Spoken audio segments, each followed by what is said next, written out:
ಎರಡನೇ ಪೂರ್ವಕಾಲ ವೃತ್ತಾಂತ ಅಧ್ಯಾಯ 2. ಸೊಲೊಮೋನನು ಯೆಹೋವನ ಹೆಸರಿಗೋಸ್ಕರ ಆಲಯವನ್ನೂ ತನಗೋಸ್ಕರ ಅರಮನೆಯನ್ನೂ ಕಟ್ಟಿಸಬೇಕೆಂದು ಮನಸ್ಸುಳ್ಳವನಾಗಿ 70,000 ಮಂದಿ ಹೊರೆ ಹೊರುವವರನ್ನು, 80,000 ಮಂದಿ ಕಲ್ಲುಗಣಿಯಲ್ಲಿ ಕೆಲಸ ಮಾಡುವವರನ್ನು, ಇವರ ಮೇಲ್ವಿಚಾರಣೆಗಾಗಿ 3,600 ಮಂದಿ ಮೇಸ್ತ್ರಿಗಳನ್ನು ಲೆಕ್ಕಿಸಿ ನೇಮಿಸಿದನು. ಇದಲ್ಲದೆ ಅವನು ದೂತರ ಮುಖಾಂತರವಾಗಿ ತೂರಿನ ಅರಸನಾದ ಹೂರಾಮನಿಗೆ, ನನ್ನ ತಂದೆಯಾದ ದಾವೀದನು ತನ್ನ ವಾಸಕ್ಕೋಸ್ಕರ ಅರಮನೆಯನ್ನು ಕಟ್ಟಿಸಿಕೊಳ್ಳುವುದಕ್ಕಾಗಿ ನೀನು ಅವನಿಗೆ ದೇವದಾರು ಮರಗಳನ್ನು ಕಳುಹಿಸಿದೆಯಲ್ಲ, ಈಗ ನಾನು ನನ್ನ ದೇವರಾದ ಯೆಹೋವನ ಹೆಸರಿಗಾಗಿ ಒಂದು ಆಲಯವನ್ನು ಕಟ್ಟಿಸಿ ಇಸ್ರಾಯೇಲ್ಯರಿಗಿರುವ ಶಾಶ್ವತ ನಿಯಮದ ಪ್ರಕಾರ ಆತನ ಸನ್ನಿಧಿಯಲ್ಲಿ ಸುಗಂಧ ದ್ರವ್ಯಗಳಿಂದ ಧೂಪ ಹಾಕುವುದಕ್ಕೂ, ಪ್ರತಿನಿತ್ಯ ನೈವೇದ್ಯದ ರೊಟ್ಟಿಗಳನ್ನಿಡುವುದಕ್ಕೂ, ಪ್ರಾತಃಕಾಲ ಸಾಯಂಕಾಲ ಸಬ್ಬತ್ ದಿನ ಅಮಾವಾಸ್ಯೆ ನಮ್ಮ ದೇವರಾದ ಯೆಹೋವನ ಜಾತ್ರೆ ಇವುಗಳಲ್ಲಿ ಸರ್ವಾಂಗ ಹೋಮವನ್ನರ್ಪಿಸುವುದಕ್ಕೂ ಆ ಆಲಯವನ್ನು ಆತನಿಗೋಸ್ಕರ ಪ್ರತಿಷ್ಠಿಸಬೇಕೆಂದಿದ್ದೇನೆ. ನಮ್ಮ ದೇವರು ಎಲ್ಲ ದೇವರುಗಳಿಗಿಂತ ದೊಡ್ಡವನು. ನಾನು ಕಟ್ಟಿಸುವ ಆಲಯವೂ ದೊಡ್ಡದಾಗಿರಬೇಕು. ಆತನಿಗೋಸ್ಕರ ಆಲಯವನ್ನು ಕಟ್ಟುವುದಕ್ಕೆ ಶಕ್ತರಾರು. ಆಕಾಶವೂ ಉನ್ನತೋನ್ನತವಾದ ಆಕಾಶವು ಆತನ ವಾಸಕ್ಕೆ ಸಾಲದಿರುವಲ್ಲಿ ಆತನಿಗೋಸ್ಕರ ಆಲಯವನ್ನು ಕಟ್ಟುವುದಕ್ಕೆ ಶಕ್ತರಾರು. ನಾನು ಆತನ ಸನ್ನಿಧಿಯಲ್ಲಿ ಧೂಪ ಹಾಕುವ ಉದ್ದೇಶದಿಂದ ಹೊರತು ಆತನ ವಾಸಕ್ಕಾಗಿ ಆಲಯವನ್ನು ಕಟ್ಟಿಸುವುದಕ್ಕೆ ಎಷ್ಟರವನು? ಹೀಗಿರಲು ಬಂಗಾರ, ಬೆಳ್ಳಿ, ತಾಮ್ರ, ಕಬ್ಬಿಣ ಇವುಗಳ ಕೆಲಸ ಮಾಡುವುದರಲ್ಲಿಯೂ, ಧೂಮ್ರ, ರಕ್ತ, ನೀಲವರ್ಣಗಳ ಬಟ್ಟೆಯನ್ನು ನೇಯುವುದರಲ್ಲಿಯೂ, ಚಿತ್ರ ಕೆತ್ತುವುದರಲ್ಲಿಯೂ ಜಾಣನಾದ ಮನುಷ್ಯನನ್ನು ನನ್ನ ಬಳಿಗೆ ಕಳುಹಿಸು. ನನ್ನ ತಂದೆಯು ಗೊತ್ತು ಮಾಡಿದಂಥ ಮತ್ತು ನನ್ನೊಡನೆ ಯೆಹೂದದಲ್ಲಿಯೂ ಯೆರೂಸಲೇಮಿನಲ್ಲಿಯೂ ಇರುವಂಥ ಜಾಣರೊಂದಿಗೆ ಅವನು ಕೆಲಸ ಮಾಡಲಿ. ಮತ್ತು ಲೆಬನೋನಿನಿಂದ ದೇವದಾರು ಮರವನ್ನು, ತುರಾಯಿ ಮರವನ್ನು, ಸುಗಂಧದ ಮರವನ್ನು ನನಗೆ ಕಳುಹಿಸಬೇಕು. ನಿನ್ನ ಆಳುಗಳು ಲೆಬನೋನಿನ ಮರಗಳನ್ನು ಕಡಿಯುವುದರಲ್ಲಿ ಜಾಣರೆಂದು ನನಗೆ ಗೊತ್ತಿದೆ. ನಿನ್ನ ಆಳುಗಳ ಜೊತೆಯಲ್ಲಿ ನನ್ನ ಆಳುಗಳೂ ಇರುವರು. ನಾನು ದೊಡ್ಡದಾಗಿಯೂ ಸೋಜಿಗವಾಗಿಯೂ ಇರುವ ಆಲಯವನ್ನು ಕಟ್ಟಿಸುವುದರಿಂದ ನನಗೋಸ್ಕರ ಹೆಚ್ಚು ಮರವನ್ನು ಸಿದ್ಧಪಡಿಸಬೇಕು. ಮರ ಕಡಿಯುವ ನಿನ್ನ ಆಳುಗಳಿಗಾಗಿ 20,000 ಕೋರ್ ಗೋಧಿ, 20,000 ಕೋರ್ ಜವೆಗೋಧಿ, 20,000 ಬತ್ ದ್ರಾಕ್ಷಾರಸ, 20,000 ಬತ್ ಎಣ್ಣೆ ಇವುಗಳನ್ನು ಕೊಡುವೆನೆಂದು ಹೇಳಿಸಿದನು. ತೂರಿನ ಅರಸನಾದ ಹೂರಾಮನು ಪತ್ರದ ಮೂಲಕವಾಗಿ ಸೊಲೊಮೋನನಿಗೆ, ಯೆಹೋವನು ತನ್ನ ಪ್ರಜೆಗಳನ್ನು ಪ್ರೀತಿಸುವವನಾಗಿರುವುದರಿಂದ ನಿನ್ನನ್ನು ಅವರ ಅರಸನನ್ನಾಗಿ ನೇಮಿಸಿದ್ದಾನೆ. ಭೂಮ್ಯಾಕಾಶಗಳನ್ನುಂಟು ಮಾಡಿದ ಇಸ್ರಾಯೇಲ್ ದೇವರಾದ ಯೆಹೋವನು ತನಗೋಸ್ಕರ ದೇವಾಲಯವನ್ನೂ ರಾಜನಿಗೋಸ್ಕರ ಅರಮನೆಯನ್ನೂ ಕಟ್ಟಿಸತಕ್ಕ ಬುದ್ಧಿ, ಜ್ಞಾನ, ವಿವೇಕಗಳುಳ್ಳ ಮಗನನ್ನು ಅರಸನಾದ ದಾವೀದನಿಗೆ ಕೊಟ್ಟದರಿಂದ ಆತನಿಗೆ ಸ್ತೋತ್ರವಾಗಲಿ. ನಾನು ಈಗ ಜ್ಞಾನ ವಿವೇಕಗಳುಳ್ಳ ಪುರುಷನನ್ನು ಕಳುಹಿಸುತ್ತೇನೆ. ಅವನ ಹೆಸರು ಹೂರಾಮಾಬಿ. ಅವನು ದಾನ್ ಕುಲದ ಸ್ತ್ರೀಯ ಮಗನು. ಅವನ ತಂದೆ ತೂರಿನವನು. ಅವನು ಬಂಗಾರ, ಬೆಳ್ಳಿ, ತಾಮ್ರ, ಕಬ್ಬಿಣ, ಕಲ್ಲು, ಮರ ಇವುಗಳ ಕೆಲಸವನ್ನು ಮಾಡುವುದಕ್ಕೂ, ಧೂಮ್ರ, ನೀಲ, ರಕ್ತ ವರ್ಣಗಳುಳ್ಳ ನಾರು ಬಟ್ಟೆಗಳನ್ನು ನೇಯುವುದಕ್ಕೂ, ಎಲ್ಲ ಥರದ ಕೆತ್ತನೆಯ ಕೆಲಸವನ್ನು ಮಾಡುವುದಕ್ಕೂ, ತನಗೆ ಒಪ್ಪಿಸಲ್ಪಟ್ಟ ಎಲ್ಲ ಚಮತ್ಕಾರವಾದ ಕೆಲಸಗಳನ್ನು ನಡೆಸುವುದಕ್ಕೂ ಸಮರ್ಥನು. ನೀನು ನಿನ್ನ ತಂದೆಯಾದ ದಾವೀದನು ಗೊತ್ತು ಮಾಡಿದ ಜಾಣರೊಡನೆ ಅವನು ಕೆಲಸ ಮಾಡಲಿ. ಈಗ ನನ್ನ ಒಡೆಯನು ತಾನು ಮಾತುಕೊಟ್ಟ ಮೇರೆಗೆ ಗೋಧಿ, ಜವೆಗೋಧಿ, ಎಣ್ಣೆ, ದ್ರಾಕ್ಷಾರಸ ಇವುಗಳನ್ನು ತನ್ನ ದಾಸರಿಗೆ ಕಳುಹಿಸಬೇಕು. ನಾವಾದರೂ ನಿನಗೆ ಬೇಕಾದ ಎಲ್ಲ ಮರಗಳನ್ನು ಲೆಬನೋನಿನಲ್ಲಿ ಕಡಿದು ತೆಪ್ಪಗಳಾಗಿ ಕಟ್ಟಿ ಸಮುದ್ರ ಮಾರ್ಗವಾಗಿ ಯೊಪ್ಪಕ್ಕೆ ಕಳುಹಿಸುವೆವು. ಅಲ್ಲಿಂದ ನೀನು ಅವುಗಳನ್ನು ಯೆರೂಸಲೇಮಿಗೆ ತರಿಸಿಕೊಳ್ಳಬಹುದು ಎಂಬುದಾಗಿ ಉತ್ತರ ಕೊಟ್ಟನು. ಆಮೇಲೆ ಸೊಲೊಮೋನನು ತನ್ನ ತಂದೆಯಾದ ದಾವೀದನು ಮಾಡಿಸಿದ ಕಾನೇಶುಮಾರಿಯ ಆಧಾರದಿಂದ ಇಸ್ರಾಯೇಲ್ ದೇಶದಲ್ಲಿ ಪ್ರವಾಸಿಗಳಾಗಿದ್ದ ಎಲ್ಲ ಅನ್ಯಜನರನ್ನು ಲೆಕ್ಕಿಸಲು 1,53,600 ಮಂದಿ ಸಿಕ್ಕಿದರು. ಅವರಲ್ಲಿ ಹೊರೆ ಹೊರುವುದಕ್ಕಾಗಿ 70,000 ಮಂದಿಯನ್ನು, ಕಲ್ಲು ಗಣಿಗಳಲ್ಲಿ ಕೆಲಸ ಮಾಡುವುದಕ್ಕಾಗಿ 80,000 ಮಂದಿಯನ್ನು, ಕೆಲಸದವರ ಮೇಲ್ವಿಚಾರಣೆಗಾಗಿ 3,600 ಮಂದಿಯನ್ನು ನೇಮಿಸಿದನು. ದೇವರು ಪ್ರೀತಿಸುವ ಪ್ರೀತಿಯ ಬಿಗ್ ಜೆ ಟಿ ವಿ ಪ್ರಿಯ ವೀಕ್ಷಕರಿಗೆ ನಮ್ಮ ಕರ್ತನಾದ ಯೇಸು ಕ್ರಿಸ್ತನ ಹೆಸರಿನಲ್ಲಿ ನಿಮ್ಮನ್ನು ವಂದಿಸಿ ಸ್ವಾಗತ ಬಯಸ್ತಿದ್ದೇವೆ. ಬನ್ನಿರಿ, ಒಟ್ಟಾಗಿ ದೇವರ ವಾಕ್ಯವನ್ನು ನಾವು ಅಧ್ಯಯನ ಮಾಡಿಕೊಳ್ಳೋಣ. ಒಟ್ಟಾಗಿ ಅಂತ ಹೇಳುವಾಗ ಆದಿ ಸಭೆಯವರು ಒಟ್ಟಾಗಿಯೇ ಸೇರಿ ದೇವರ ವಾಕ್ಯವನ್ನು ಅಧ್ಯಯನ ಮಾಡಿಕೊಳ್ತಿದ್ರು. ಪೌಲನು ಕೊಲೊಸ್ಸೆಯರಿಗೆ ಬರೆದಾಗ ಕೊಲೊಸ್ಸೆಯವರು ಒಟ್ಟಾಗಿ, ಪೌಲನು ಫಿಲಿಪಿಯರಿಗೆ ಬರೆದಾಗ ಫಿಲಿಪಿಯವರು ಒಟ್ಟಿಗೆ, ಪೌಲನು ಎಫೆಸದವರಿಗೆ ಬರೆದಾಗ ಎಫೆಸದವರು ಒಟ್ಟಾಗಿ. ಆ ರೀತಿಯಾಗಿ ಅಧ್ಯಯನ ಮಾಡುವುದರಲ್ಲಿ ಬಹಳಷ್ಟು ಆತ್ಮಿಕ ಪ್ರಯೋಜನ, ದೈವ ಸಾನ್ನಿಧ್ಯ ಮತ್ತು ದೇವರ ಮಾದರಿ ಕೂಡ ಆ ರೀತಿಯಾಗಿದೆ. ಸರಿ, ಇಂದಿನ ನಮ್ಮ ಅಧ್ಯಯನ 2ನೇ ಪೂರ್ವಕಾಲ ವೃತ್ತಾಂತ, the second book of chronicles, chapter 2, 2ನೇ ಅಧ್ಯಾಯ. ಸೊಲೊಮೋನನು ಹೊಸ ಅಧಿಕಾರವನ್ನು ಪಡ್ಕೊಂಡಿದ್ದಾನೆ. 1ನೇ ಅಧ್ಯಾಯದಲ್ಲಿ ಅದನ್ನು ನಾವು ನೋಡ್ತೇವೆ. ಈಗಾಗಲೇ ತಂದೆ ತೀರಿ ಹೋಗಿದ್ದಾರೆ, ಅಂದರೆ ದಾವೀದನು ತೀರಿ ಹೋಗಿದ್ದಾನೆ.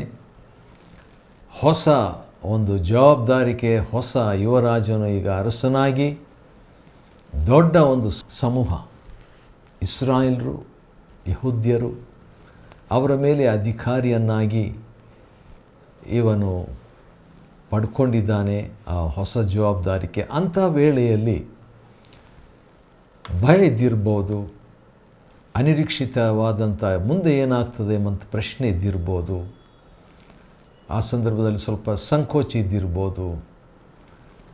ಹಾಗಿದ್ದಾಗ ಅವನು ಎಲ್ಲ VIPsಗಳನ್ನು ಕರ್ಕೊಂಡು ಬಂದು ಸಹಸ್ರಾಧಿಪತಿಗಳು, ಶತಾಧಿಪತಿಗಳು, ಎಲ್ಲ ಗಣ್ಯ ವ್ಯಕ್ತಿಗಳನ್ನು ಕರೆದು, ಯಾಕೆ ಕರೆದಿದ್ದಾನೆ?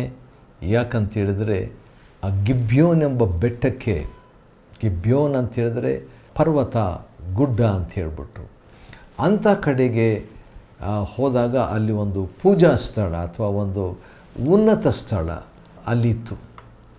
ಅಲ್ಲಿ ಮೋಶೆಯ ಒಂದು ದೇವದರ್ಶನ ಗುಡಾರು ಕೂಡ ಅಲ್ಲೇ ಇತ್ತು.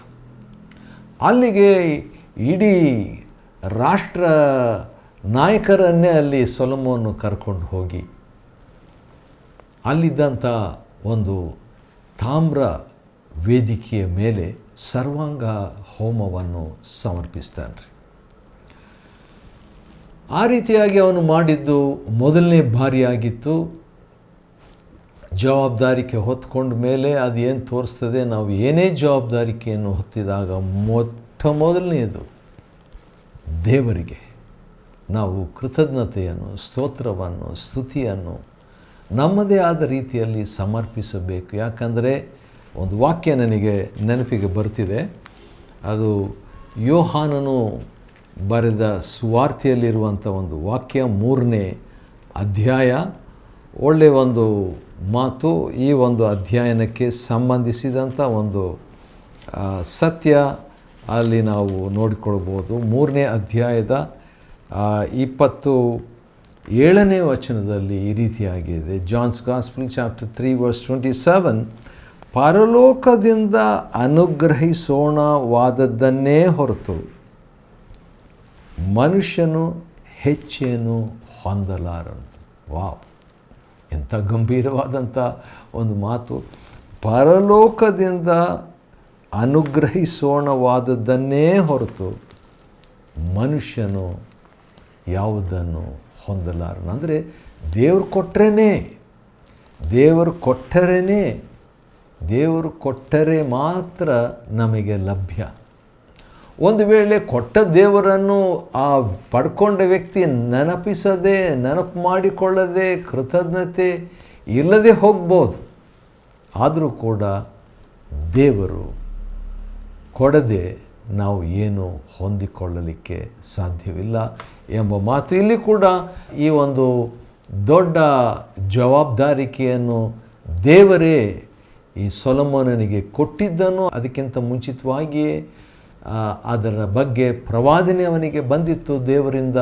ಅವನಿಗೆ ಬಂದಿತ್ತು, ಅವನ ತಂದೆ ಮುಖಾಂತರವಾಗಿ ಬಂದಿತ್ತು, ಅವನ ತಂದೆಗೆ ನೇರವಾಗಿ ದೇವರು ಮಾತನಾಡಿದ್ದರು. ಆನಂತರ ಅಂಥ ಒಂದು ಪರಿಸ್ಥಿತಿಯಲ್ಲಿ ಅವನಿಗೆ ಬೇಕಾದದ್ದು ಯಾವುದು? ದೇವರೇ ಬೇಕಾಗಿತ್ತು. ಆದ ಕಾರಣ ದೇವರ ಹತ್ರ ಅವನು ಕೇಳಲಿಲ್ಲ. ಸರ್ವಾಂಗ ಹೋಮ ಅರ್ಪಿಸಿದ ಅದೇ ರಾತ್ರಿ ದೇವರು ದರ್ಶನ ಸೊಲೊಮೋನಿಗೆ ಕೊಡುವಂಥದ್ದು ಭಾಳ ಆಶ್ಚರ್ಯವಾದದ್ದು, ಭಾಳ ಉತ್ತೇಜನಕಾರಿಯಾದದ್ದು. ಕೃತಜ್ಞತೆಯು ದೇವರ ಸನ್ನಿಧಾನವನ್ನು ಆಹ್ವಾನಿಸ್ತದೆ. Thanksgiving invites the very presence of God himself. ಆದ ಕಾರಣ ಇಲ್ಲಿ ದೇವರ ಸನ್ನಿಧಾನವು, ದೇವರ ದರ್ಶನವು, ದ ವಿಷನ್ ಆಫ್ ಗಾಡ್ ಇವನಿಗೆ ಲಭ್ಯವಾಯಿತು. ದೇವರು ಏನು ಬೇಕು ಎಂಬುದಾಗಿ ಕೇಳಿದಾಗ ಇವನೇನು ಹೇಳಬೇಕು? ನನಗೆ ಜ್ಞಾನ ಬೇಕು ಎಂಬಂಥ ಮಾತನ್ನು ಸಂಕ್ಷಿಪ್ತವಾದ ರೀತಿಯಲ್ಲಿ ಹೇಳಬೇಕಾದ್ರೆ ಅದನ್ನು ಹೇಳ್ತಾನೆ. ದೇವರೇ ಅವನ ವಿಷಯದಲ್ಲಿ ಮೆಚ್ಚುಗೆಯನ್ನು ವ್ಯಕ್ತಪಡಿಸಿ, ನೀನು ಜ್ಞಾನ ಕೇಳಿದ್ದರಿಂದ ನಿನಗೋಸ್ಕರವಾಗಿ ನೀನು ಘನೈಶ್ವರ್ಯಗಳನ್ನಾಗಲಿ, ವೈರಿಗಳ ಮೇಲೆ ಜಯವನ್ನಾಗಲಿ, ದೀರ್ಘಾಯುಷ್ಯನ್ನಾಗಲಿ ಕೇಳಲಿಲ್ಲ. ಆದರೆ ನನ್ನ ಪ್ರಜೆಗಳನ್ನು ಆಳುವುದಕ್ಕೆ, ನೋಡಿಕೊಳ್ಳುವುದಕ್ಕೆ ಜ್ಞಾನ ವಿವೇಕ ಕೇಳಿದೆಯಲ್ಲ, ಇದರ ಜೊತೆಗೆ ಅದನ್ನು ಕೊಡ್ತೇನೆ. ಜ್ಞಾನದ ಜೊತೆಗೆ ನಿನಗೆ ಧನೈಶ್ವರ್ಯವನ್ನು ಕೊಡ್ತೇನೆ. ಘನತೆ ಐಶ್ವರ್ಯ ಅಷ್ಟೇ ಅಲ್ಲ, ನಿನಗೆ ವೈರಿಗಳ ಮೇಲೆ ಜಯವನ್ನು ಅಷ್ಟೇ ಅಲ್ಲ, ನಿನಗೆ ದೀರ್ಘಾಯುಷ್ಯನ್ನು ಕೂಡ ಕೊಡ್ತೀನಿ ಎಂಬುದಾಗಿ ದೇವರು ಅವನಿಗೆ ಮೂರನ್ನು ಕೂಡ ಕೊಟ್ಟಿದ್ದಂಥದ್ದನ್ನು ನಾವು ನೋಡ್ತೇವೆ. ಆಶ್ಚರ್ಯ ಅದೇನು ತೋರಿಸ್ತದೆ? ಮತ್ತಾಯ 6:33 ಮೊದಲು ದೇವರಾಜ್ಯಕ್ಕಾಗಿ ನೀತಿಗಾಗಿ ತವಕಪಡ್ರಿ, ಆಗ ಇವೆಲ್ಲವೂ ನಮಗೆ ಬೇಕಾದದ್ದೆಲ್ಲವೂ ದೊರಕುವುದಂತ ಹೇಳಿದಂತೆ ಇಲ್ಲಿ ಕೂಡ ಸೊಲೊಮೋನನ ಜೀವನದಲ್ಲಿ ಅದೊಂದಾಗಿದೆ. 2ನೇ ಅಧ್ಯಾಯದಲ್ಲಿ ಈಗ ದೇವಾಲಯವನ್ನು ಕಟ್ಟುವಂಥ ಸಿದ್ಧತೆಯನ್ನು ಸೊಲೊಮೋನನು ಪ್ರಾರಂಭಿಸ್ತಾನೆ. ಯಾಕಂದರೆ ತಂದೆ ಒಂದು ಕೊನೆಯ ಆಶೆ, ತಂದೆ ಒಂದು ಕೊನೆ ಅಷ್ಟೇ ಅಲ್ಲ, ತಂದೆ ಒಂದು ಮಹಾ ಆಶೆ. ಕೊನೆ ಆಗೋದಕ್ಕೆ ಮುಂಚೆನೇ ಬದುಕಿದ್ದಾಗಲಿದ್ದಂಥ ಒಂದು ಆಶೆ, ಕೊನೆಯದಾಗಿ ಕೂಡ ಆತನಿಗಿದ್ದಂಥ ಆಶೆ ಆಲಯ, ದೇವರ ಆಲಯ ಕಟ್ಟಬೇಕು ಎಂಬುದು ದಾವೀದನಿಗಿತ್ತು. ಅದೇ ಒಂದು ಆಶೆ ಈಗ ಮಗನಿಗೆ. ರಾಜ್ಯಾಧಿಕಾರವನ್ನು ಪಡೆದವನಾಗಿ ದೇವರ ಸನ್ನಿಧಾನದಲ್ಲಿ ಹೋಗಿ ಸರ್ವಾಂಗವನ್ನು ಸಮರ್ಪಿಸಿ, ಅದು ತಾನು ಇಂಡಿವಿಜುವಲ್ ಆಗಿ ವೈಯಕ್ತಿಕವಾಗಿ ಹೋಗಲಿಲ್ಲ, VIPsನೆಲ್ಲ ಕರ್ಕೊಂಡು ಹೋಗಿ ಆ ಒಂದು ಗಿಬ್ಯೋನ್ ಎಂಬಂಥ ಸ್ಥಳದಲ್ಲಿ, ಗಿಬ್ಯೋನಿನಲ್ಲಿ ಅವನು ಸಮರ್ಪಿಸಿದ ನಂತರ ದೇವರು ಮಾತನಾಡ್ತಾನೆ. ದೇವರು ಮಾತನಾಡಿದ ಮೇಲೆ ಅವನು ಈಗ ಕಟ್ಟಬೇಕಲ್ಲ. ಸೊಲೊಮೋನನು ಯೆಹೋವನ ಹೆಸರಿಗೋಸ್ಕರ ಆಲಯವನ್ನು, ತನಗೋಸ್ಕರ ಅರಮನೆಯನ್ನು ಕಟ್ಟಿಸಬೇಕೆಂದು ಮನಸ್ಸುಳ್ಳವನಾಗಿ 70,000 ಮಂದಿ ಹೊರೆ ಹೊರುವವರನ್ನು, 80,000 ಮಂದಿ ಕಲ್ಲು ಗಣಿಯಲ್ಲಿ ಕೆಲಸ ಮಾಡುವವರು, ಇವರನ್ನೆಲ್ಲ ಅವನು ಕರ್ಕೊಂಡು ಅಥವಾ ಜವಾಬ್ದಾರಿಕೆಯನ್ನು ಕೊಡ್ತಾನೆ. ಅಷ್ಟೇ ಅಲ್ಲದೆ ಮೇಲ್ವಿಚಾರಣೆಗಾಗಿ ಮೇಸ್ತ್ರಿಗಳು ಎಷ್ಟು ಜನ ಇದ್ದಿರ್ಬೋದು ಅಂತ ನೋಡುವಾಗ 3,600 ಮಂದಿ ಮೇಸ್ತ್ರಿಗಳು. ಏನಾದರೂ ಒಂದು ಮನೆ ಕಟ್ಟಬೇಕಾದ್ರೆ 2 ಮೇಸ್ತ್ರಿಗಳು 3 ಮೇಸ್ತ್ರಿಗಳು, ಭಾಳ ಅಂದರೆ 4 ಮೇಸ್ತ್ರಿಗಳು. ಇಲ್ಲಿ ನೋಡಿದರೆ ಮ್ಯಾಕ್ಸಿಮಮ್ ಒಂದು ವೇಳೆ ಹೆಚ್ಚಿನ ಅಂಶ 10 ಮೇಸ್ತ್ರಿಗಳು ಇರ್ಬೋದು, ಅಥವಾ 100 ಮೇಸ್ತ್ರಿಗಳೇ ಇದ್ದಾರೆ ಅಂತ ಇಟ್ಕೊಳ್ಳೋಣ್ರಿ. ಆದರೆ ಇಲ್ಲಿ ಸೊಲೊಮೋನನು ದೇವರಿಗಾಗಿ ಬೆಸ್ಟ್, ಉತ್ತಮವಾದದ್ದನ್ನು, ದೇವರಿಗೆ ಕೊಡಬೇಕಾದರೆ ಶ್ರೇಷ್ಠವಾದದ್ದನ್ನು, ಅದರಲ್ಲಿನೂ ಬಂಗಾರ ಅಂತೂ ಬಹಳಷ್ಟು ಉಪಯೋಗ ಮಾಡ್ತಾನೆ ಸೊಲೊಮೋನು. ದೇವರಿಗೆ ನಾವು ಕೊಡುವಂಥದ್ದು ಉತ್ತಮವಾದದ್ದನ್ನೇ ಕೊಡಬೇಕು ಎಂಬ ಒಂದು ಮನಸ್ಸು ಅವನ ತಂದೆಯಾದ ದಾವೀದನಿಗಿತ್ತು. ಅದೇ ಒಂದು ಆತ್ಮ ಈಗ ಮಗನಲ್ಲಿ ಕೂಡ ಇದೆ. ಆದ ಕಾರಣ ಮೇಸ್ತ್ರಿಗಳನ್ನು ಲೆಕ್ಕಿಸಿ ನೇಮಿಸಿದನು ಮತ್ತು ಅವನು ದೂತರನ್ನು ಕಳಿಸಿಬಿಟ್ಟು ಬೇರೆ ದೇಶಗಳಲ್ಲಿ ಇರುವಂಥ ವ್ಯಕ್ತಿಯ ಸಹಾಯ ತಗೊಳ್ಳೋದಕ್ಕೆ ಸೊಲೊಮೋನನು ಹಿಂಜರಿಲಿಲ್ಲ. ಆದ ಕಾರಣ ತನ್ನ ಒಂದು ಲಿಮಿಟೇಷನ್ ಪರಿಮಿತಿ ಅವನಿಗೆ ಗೊತ್ತಿತ್ತು. ಅದೇ ಸಂದರ್ಭದಲ್ಲಿ ಇಂಪೋರ್ಟೆಡ್ ಆಗಿ ವಿದೇಶದಿಂದ ಕೆಲವು ವಸ್ತುಗಳು ವ್ಯಕ್ತಿಗಳು ತರಬೇಕು ಎಂಬ ತೀರ್ಮಾನವನ್ನು ಮಾಡಿ ಅವನು ದೂತರ ಮುಖಾಂತರವಾಗಿ ತೂರಿನ ಅರಸನಾದ ಹೂರಾಮನಿಗೆ ಸುದ್ದಿ ಕಳಿಸ್ತಾನ್ರಿ. ಥೂರ್ ಅಥವಾ ಟೈರ್ ಎಂಬಂಥ ದೇಶದಿಂದ ಹೊರದೇಶದಿಂದ ಹೂರಾಮ ಅಂತ ಹೇಳಿದರೆ ಶ್ವೇತ ಅಥವಾ ಬಿಳಿ ಎಂಬ ಹೆಸರಿನ ಅರ್ಥ ಇರುವಂಥ ವ್ಯಕ್ತಿ, ನನ್ನ ತಂದೆಯಾದ ದಾವೀದನು ತನ್ನ ವಾಸಕ್ಕೋಸ್ಕರ ಅರಮನೆಯನ್ನು ಕಟ್ಟಿಸಿಕೊಳ್ಳುವುದಕ್ಕಾಗಿ ನೀನು ಅವನಿಗೆ ದೇವದಾರು ಮರಗಳನ್ನು ಕಳಿಸಿದೆಯಲ್ಲ. ಯಾಕಂದರೆ ಸಾಲೊಮೋನ್ ಕಾಲದಲ್ಲಿ, ಈಗ ತಂದೆ ಕಾಲದಲ್ಲಿ ನಡೆದಂಥದ್ದನ್ನು ಸಾಲೊಮೋನ್ ಕಾಲದಲ್ಲಿ ಮಗನು ನೆನಪು ಮಾಡಿಕೊಂಡು ಆ ಅರಸನಿಗೆ ಆ ಮಾತನ್ನು ಕಳಿಸ್ಬಿಟ್ಟು, ಈಗ ನಾನು ನನ್ನ ದೇವರಾದ ಯೆಹೋವನ ಹೆಸರಿಗೋಸ್ಕರ ಒಂದು ಆಲಯವನ್ನು, ತಂದೆಗೆ ನೀನು ಅರಮನೆ ಕಟ್ಟಲಿಕ್ಕೆ ನೀನು ಮರಗಳನ್ನು ಕಳಿಸ್ಕೊಟ್ಟು, ಆದರೆ ಈಗ ನಾನು ದೇವರಿಗೋಸ್ಕರ, ನನ್ನ ದೇವರಾದ ಯೆಹೋವನಿಗೋಸ್ಕರ ಒಂದು ಆಲಯವನ್ನು ಕಟ್ಟಿಸಿ ಇಸ್ರಾಯೇಲರಿಗಿರುವ ಶಾಶ್ವತ ನಿಯಮದ ಪ್ರಕಾರ ಆತನ ಸನ್ನಿಧಿಯಲ್ಲಿ ಸುಗಂಧ ದ್ರವ್ಯಗಳಿಂದ ಧೂಪ ಹಾಕುವುದಕ್ಕೂ ಇವನಿಗೆ ಏನು ಕಾರಣ, ಈ ಕಾರಣ ಏನು? ದಾವೀದನ ಆಲಯ ಕಟ್ಟಿದ್ದಕ್ಕೆ ಕಾರಣ ಮಂಜೂಷ, ದೇವರ ಸನ್ನಿಧಾನ, ಆ ನಿಬಂಧನ ಮಂಜೂಷವನ್ನು ಅದಕ್ಕೋಸ್ಕರ, ಅದು ಇಡುವುದಕ್ಕೋಸ್ಕರ ಒಂದು ಆಲಯ ಬೇಕು ಎಂಬುದು ದಾವೀದನ ಒಂದು ಆಶೆ ಇತ್ತು. ಅವನ ಒಂದು ಉದ್ದೇಶ, ಯಾಕೆ ಕಟ್ಟಬೇಕು? ದೇವರ ಪಾದಪೀಠವಾಗಿರಲಿ. ಇದು ಪರಲೋಕದಲ್ಲಿರುವ ದೇವರು ಆತನಿಗೆ ಭೂಮಿ ಪಾದಪೀಠ, ಪರಲೋಕ ಆತನಿಗೆ ಸಿಂಹಾಸನ, ಭೂಮಿ ಪಾದಪೀಠವಾಗಿರಲಿ. ಪಾದಪೀಠಕ್ಕೋಸ್ಕರವಾಗಿ ಎರಡನೇ ಕಾರಣ ಆಲಯವನ್ನು ಕಟ್ಟಿದ್ದು. ಮೂರನೇದು ದೇವರ ನಾಮಕ್ಕೋಸ್ಕರ. ದೇವರ ನಾಮ ಏನಾಗಿದೆ? ಆತನ ಹೆಸರು, ದೇವರ ನಾಮ ಏನಂತ ಹೇಳಿದರೆ, ಮೋಶೆ ಒಂದು ಸರಿ ಕೇಳ್ತಾನೆ, ನಿನ್ನ ಹೆಸರು ಏನು ಎಂಬುದಾಗಿ ಕೇಳಿದಾಗ, ಇರುವಾತನೇ ಆಗಿದ್ದೇನೆ, I am he that I am. ಇರುವಾತನೇ ಆಗಿರುವಾತನಿಗೋಸ್ಕರವಾಗಿ, ಆತನ ಪಾದಪೀಠಕ್ಕೋಸ್ಕರವಾಗಿ ಒಂದು ಆಲಯ ಕಟ್ಟುವ ಉದ್ದೇಶ. ಹೌದು, ಈ ಆಲಯ ಕಟ್ಟುವಂಥ ಉದ್ದೇಶ ದಾವೀದನಲ್ಲಿತ್ತು. ಆದರೆ ಸೊಲೊಮೋನನಲ್ಲಿ ಇದ್ದಂಥ ಉದ್ದೇಶಗಳು ಏನಂತ ನೋಡುವಾಗ ಇನ್ನೂ ಭಾಳ ಡೀಟೇಲ್ ಆಗಿದೆ.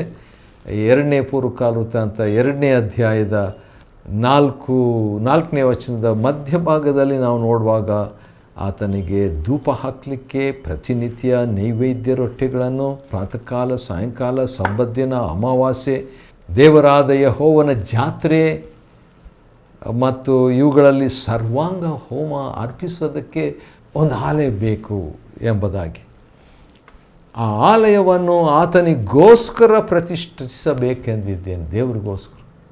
ದೇವರಿಗೋಸ್ಕರ ಆಲಯ. ದಾವೀದನಿಗೆ ಬೇರೆ ರೀತಿಯಿಂದ ಒಂದು ಆಶೆ ಇತ್ತು. ಆದರೆ ಈತನ ಒಂದು ಆಶೆ ನೋಡುವಾಗ ನಿಜವಾಗಿಯೂ ಭಾಳ ಪ್ರಾಕ್ಟಿಕಲ್ ಆಗಿ ಮೋಶೆ ಆಜ್ಞಾಪಿಸಿದ್ದು ದೇವದರ್ಶನ ಗುಡಾರದಲ್ಲಿ ಏನೇನು ನಡೀತು ಅದೇ ಈಗ ಆಲಯದಲ್ಲಿ ನಡಿಬೇಕೆಂಬಂಥ ಒಂದು ಆಶೆ ಸೊಲೊಮೋನನಿಗಿತ್ತು. ಆದರೆ ಅದೇ ಸಂದರ್ಭದಲ್ಲಿ ಅವನು ಒಂದು ಮಾತು ಹೇಳ್ತಾನೆ, ಹೂರಾಮನಿಗೆ ದೂತರ ಮುಖಾಂತರವಾಗಿ ಹೇಳಿ ಕಳಿಸ್ತಾನೆ. ಅದು ನನಗೆ ಭಾಳ ಇಷ್ಟ ಆಯ್ತು. ಅದೇನಂತ ಹೇಳಿದರೆ 6ನೇ ವಚನದಲ್ಲಿ, ಆಕಾಶವು, ಉನ್ನತೋನ್ನತವಾದ ಆಕಾಶವು ಆತನ ವಾಸಕ್ಕೆ ಸಾಲದು. ಆಕಾಶ ಸಾಲೋದಿಲ್ಲ, ಉನ್ನತೋನ್ನತ ಆಕಾಶಗಳಲ್ಲಿ ಆಕಾಶಗಳು ಕೂಡ ಸಾಕಾಗೋದಿಲ್ಲ ದೇವರಿಗೋಸ್ಕರವಾಗಿ ಆಲಯ ಕಟ್ಟಲಿಕ್ಕೆ. ಆದರೂ ಕೂಡ ನಾನು ಯಾರು ತಾನೇ ಅದನ್ನು ಕಟ್ಟಲಿಕ್ಕೆ ಸಾಧ್ಯ? ಆದರೂ ಕೂಡ ಆತನ ಸನ್ನಿಧಿಯಲ್ಲಿ ಧೂಪ ಹಾಕುವ ಉದ್ದೇಶದಿಂದ ನಾನು ಈ ಆಲಯವನ್ನು ಕಟ್ಟಬೇಕಂತಿದ್ದೇನೆ. ಆದ ಕಾರಣ ನಿನ್ನ ಹತ್ರ ಇರುವಂಥವ್ರನ್ನ ಕಳಿಸು ಮತ್ತು ನನ್ನ ಹತ್ರ ಇರುವಂಥವರು ಎಲ್ಲರೂ ಸೇರಿ ಒಟ್ಟಾಗಿ ಕೆಲಸ ಮಾಡೋಣ, ಆಲಯ ಕಟ್ಟೋಣ ಎಂಬುದಾಗಿ ಹೊರದೇಶದ ತೂರಿನ ಅರಸನಾದಂಥ ಹೀರಾಮನಿಗೆ ಹೇಳ್ತಾನೆ. ಆ ಹೀರಾಮನ ಬಗ್ಗೆ ಅನಂತರ ನಾವು ನೋಡಿಕೊಳ್ಳಲಿಕ್ಕಿದ್ದೇವೆ. ಆದರೂ ಕೂಡ ಆ ರೀತಿಯಾಗಿ ಸಹಾಯವನ್ನು ಅವನು ತಕ್ಕೊಂಡದರಿಂದ ಹೂರಾಮನು ಪತ್ರದ ಮೂಲಕವಾಗಿ ಸೊಲೊಮೋನನಿಗೆ ಈಗ ರಿಪ್ಲೈ ಕೊಡ್ತಾನೆ ರೀ. ಏನಂತ? ಭಾಳ ಚೆನ್ನಾಗಿದೆ, ಅದು ನನಗಿಷ್ಟವಾಯಿತು. 11ನೇ ವಚನದಲ್ಲಿ 2ನೇ ಪೂರ್ವಕಾಲ ವೃತ್ತಾಂತ 2ನೇ ಅಧ್ಯಾಯದ 11ನೇ ವಚನದಲ್ಲಿ, ಯೆಹೋವನು ತನ್ನ ಪ್ರಜೆಗಳನ್ನು ಪ್ರೀತಿಸುವನಾಗಿರುವುದರಿಂದ ನಿನ್ನನ್ನು ಅವರ ಅರಸನಾಗಿ ನೇಮಿಸಿದ್ದಾನೆ. ನೋಡ್ರಿ, ಅಂತ ಒಬ್ಬ ಅನ್ಯ ವ್ಯಕ್ತಿ ಅಥವಾ ಯಹೂದ್ಯನಲ್ಲದಂಥ ವ್ಯಕ್ತಿ ಈ ಹೀರಾಮನು. ಕೆಲವು ಸಾರಿ ಆತನಿಗೆ ಹೂರಾಮನ್ ಅಂತ ಕೂಡ ಹೆಸರಿದೆ. ಒಬ್ಬ ವ್ಯಕ್ತಿನೇ ಹೀರಾಮನು, ಹೂರಾಮನು. ಪತ್ರದ ಮುಖಾಂತರವಾಗಿ ಹೇಳಿಬಿಟ್ಟು, ಭೂಮಿ ಆಕಾಶಗಳನ್ನುಂಟು ಮಾಡಿದ ಇಸ್ರಾಯೇಲ್ ದೇವರಾದ ಯೆಹೋವನು ತನಗೋಸ್ಕರವಾಗಿ ದೇವಾಲಯವನ್ನು, ರಾಜನಿಗೋಸ್ಕರ ಅರಮನೆಯನ್ನು ಕಟ್ಟಿಸ್ತಕ್ಕ ಬುದ್ಧಿ ವಿವೇಕಗಳುಳ್ಳ ಮಗನನ್ನು ಅರಸನಾದ ದಾವೀದನಿಗೆ ಕೊಟ್ಟದ್ರಿಂದ ಆತನಿಗೆ ಸ್ತೋತ್ರವಾಗಲಿ. ಹೂರಾಮನು ದೇವರಿಗೆ ಸ್ತೋತ್ರ ಮಾಡುವವನಾಗಿರುವಾಗ ಇವನು ಕೂಡ ದೇವರನ್ನು ನಂಬಿದವನು ಎಂಬುದಾಗಿ ವಿಶ್ವಾಸಿ. ತನ್ನ ಒಂದು ವೇಳೆ ವಿಶ್ವಾಸಿಯಾಗಿರಲಿಕ್ಕಿಲ್ಲ ಅಂದರೆ ನಾವು ನಿರೀಕ್ಷಿಸುವಂಥ ರೀತಿಯಲ್ಲಿ, ಇವನ ತನ್ನದೇ ಆದ ರೀತಿಯಲ್ಲಿ ಆ ದೇವರನ್ನು ನಂಬಿದಂಥ ವ್ಯಕ್ತಿಯಾಗಿದ್ದನು. ದಾವೀದನ ಒಂದು ಸ್ನೇಹಿತನಾಗಿದ್ದನಲ್ಲ, ಆತನ ಪ್ರಭಾವದಿಂದ ಇವನ ಕೂಡ ದಾವೀದನ ಪ್ರಭಾವದಿಂದ ಹೀರಾಮನು ಕೂಡ ದೇವರನ್ನು ನಂಬುವವನಾದನು ಎಂಬುದನ್ನು ನಾವು ಇಲ್ಲಿ ನೋಡಬಹುದು. ದೇವರಿಗೆ ಅವನು ಸ್ತೋತ್ರ ಮಾಡ್ತಾನೆ. ದಾವೀದನು ಮಾಡಿದಂಥ ಜನಗಣತಿಯ ನಿಮಿತ್ತವಾಗಿ ಎಷ್ಟು ಜನರು ಅನ್ಯರು ಯಹೂದ್ಯರಲ್ಲದವರು ಇದ್ರಂತ ನೋಡುವಾಗ 1,53,600 ಜನರಿದ್ದರು. ಅವರನ್ನೆಲ್ಲ ಈಗ ಕೆಲಸಕ್ಕಾಗಿ ನೇಮಿಸ್ತಾನೆ. ಇವರನ್ನೆಲ್ಲ ದೇವರ ಆಲಯ ಕಟ್ಟುವುದಕ್ಕೋಸ್ಕರವಾಗಿ ಸೊಲೊಮೋನನು ಅವರನ್ನು ನೇಮಿಸ್ತಾನೆ. ಬೇರೆ ದೇಶದ ತೂರಿನ ಅರಸನ ಸಹಾಯ ತಗೊಳ್ಳಿಕ್ಕೆ ಇವನು ನಾಚಿಕೆ ಪಡಲಿಲ್ಲ. ಅದಕ್ಕೆ ಬೇಕಾದಂಥ ಕೂಲಿ ಅಥವಾ ಹಣ ಆತನು ಕೊಡಲಿಕ್ಕೆ ಸಿದ್ಧನಾಗಿದ್ದನು. ಒಟ್ಟಾಗಿ ಸೇರಿ ಈಗ ಆಲಯ ಕಟ್ಟೋಣ ಅಂತ ಹೇಳಿಬಿಟ್ಟು ದೊಡ್ಡ ಸಂಖ್ಯೆಯಲ್ಲಿ 3,600 ಜನರು, ಹೌದು, ಮೇಸ್ತ್ರಿಗಳು ಇಟ್ಕೊಂಡು ಈಗ ಆಲಯ ಕಟ್ಟುವಂಥ ಒಂದು ಹಂತಿನಲ್ಲಿ ಇರುವಂಥದ್ದಾಗಿದೆ. 2ನೇ ಪೂರ್ವಕಾಲ ವೃತ್ತಾಂತ 2ನೇ ಅಧ್ಯಾಯವನ್ನು ಅಧ್ಯಯನ ಮಾಡಿಕೊಳ್ಳುವಂತೆ ದೇವರು ಕೊಟ್ಟ ಕೃಪೆಗಾಗಿ ಆತನ ಸ್ತೋತ್ರವಾಗಲಿ. ದೇವರು ನಿಮ್ಮನ್ನು ಆಶೀರ್ವದಿಸಲಿ.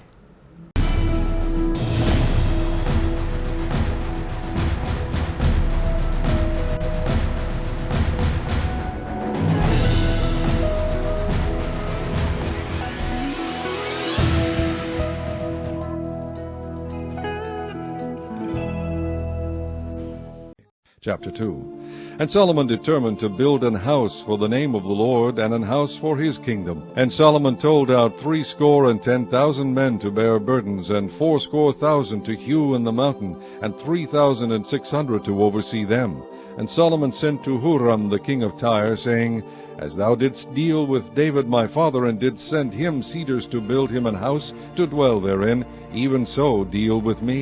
Behold, I build an house to the name of the Lord my God, to dedicate it to him, and to burn before him sweet incense, and for the continual shewbread, and for the burnt offerings morning and evening, on the Sabbaths and on the new moons, and on the solemn feasts of the Lord our God. This is an ordinance forever to Israel. And the house which I build is great, for great is our God above all gods. But who is able to build him an house, seeing the heaven and heaven of heavens cannot contain him? Who am I then, that I should build him an house, save only to burn sacrifice before him? Send me now therefore a man cunning to work in gold, and in silver, and in brass, and in iron, and in purple, and crimson, and blue, and that can skill to grave with the cunning men that are with me in Judah and in Jerusalem, whom David my father did provide. Send me also cedar trees, fir trees, and algum trees out of Lebanon, for I know that thy servants can skill to cut timber in Lebanon, and behold, my servants shall be with thy servants, even to prepare me timber in abundance. For the house which I am about to build shall be wonderful great. And behold, I will give to thy servants, the hewers that cut timber, 20,000 measures of beaten wheat, and 20,000 measures of barley, and 20,000 baths of wine, and 20,000 baths of oil. Then Huram the king of Tyre answered in writing, which he sent to Solomon, Because the Lord hath loved his people, he hath made thee king over them. Huram said moreover, Blessed be the Lord God of Israel, that made heaven and earth, who hath given to David the king a wise son, endued with prudence and understanding, that might build an house for the Lord, and an house for his kingdom. And now I have sent a cunning man, endued with understanding, of Huram my fathers, the son of a woman of the daughters of Dan. And his father was a man of Tyre, skillful to work in gold, and in silver, in brass, in iron, in stone, and in timber, in purple, in blue, and in fine linen, and in crimson, also to grave any manner of graving, and to find out every device which shall be put to him with thy cunning men, and with the cunning men of my lord David thy father. Now therefore the wheat and the barley, the oil and the wine, which my lord has spoken of, let him send unto his servants. And we will cut wood out of Lebanon, as much as thou shalt need, and we will bring it to thee in floats by sea to Joppa, and thou shalt carry it up to Jerusalem. And Solomon numbered all the strangers that were in the land of Israel, after the numbering wherewith David his father had numbered them, and they were found 150,000 and 3,600. And he set 70,000 of them to be bearers of burdens, and 80,000 to be hewers in the mountain, and 3,600 overseers to set the people a work.